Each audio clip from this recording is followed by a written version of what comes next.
Once the war against Saddam begins, we expect every American to support our military, and if they can't do that, to shut up. Equating super patriotism with militarism, military endeavor, military achievements, military struggles and victories, that's all supposedly a special manifestation of super patriotism.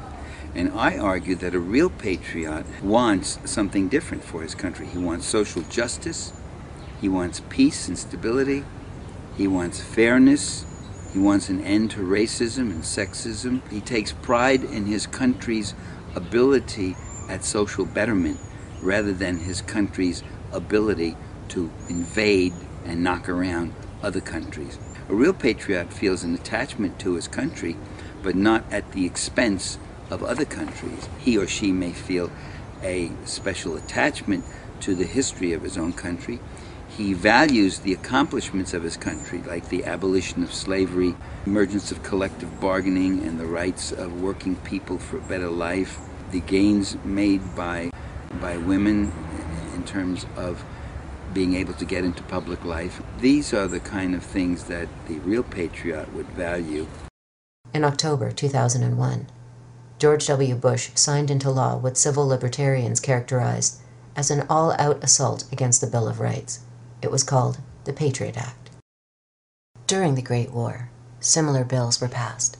The Espionage Act of 1917 and the Sedition Act, passed a year later, authorized huge fines and lengthy prison terms for anyone who obstructed the military draft or encouraged what was termed disloyalty to the state. The sweeping legislation was quickly put into effect. And first on the list were the Wobblies.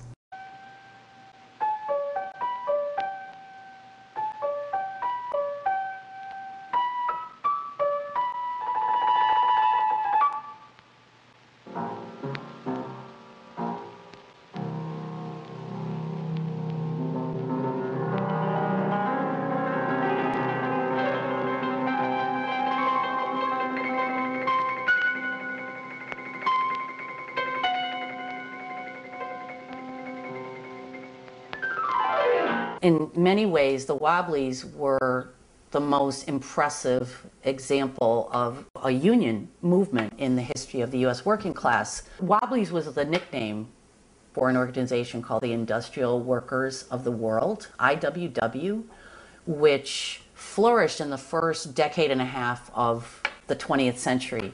The American Federation of Labor, which was the main craft union at the time, refused to organize African Americans, immigrants, and women workers.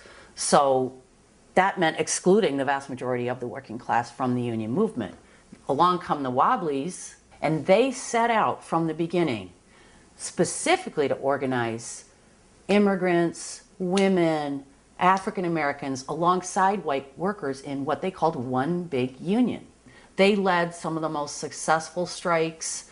One of their strikes was the first sit-down strike at the time. Women workers played leadership roles, something that was absolutely unheard of at the time. Their philosophy was a revolutionary philosophy. It's known as anarcho-syndicalism. A federated, decentralized system of free associations incorporating economic as well as social institutions would be what I refer to as anarcho-syndicalism, and it seems to me that it is the appropriate form of social organization for an advanced technological society in which human beings do not have to be forced into the position of tools, of cogs in a machine.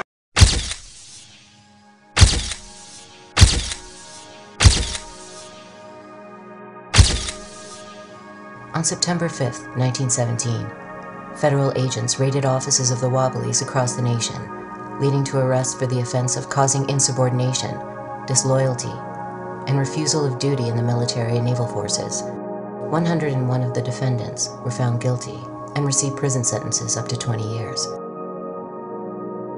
Wilson carried out a brutal internal repression called the Red Scare, which is the worst in American history, far worse than McCarthy, far worse than anything that's going on now. They arrested thousands of people, smashed the labor movement, heavy constraints on free expression, threw lots of people in jail, expelled all sorts of people from the country.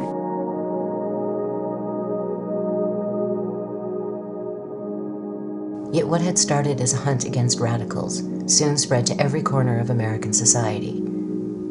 Patriots were encouraged to inform on friends and neighbors who spoke out against the war, while surveillance increased dramatically, not only by the military, but by seemingly benign institutions like the postal system. The state flourishes in time of war. The state grows stronger in time of war.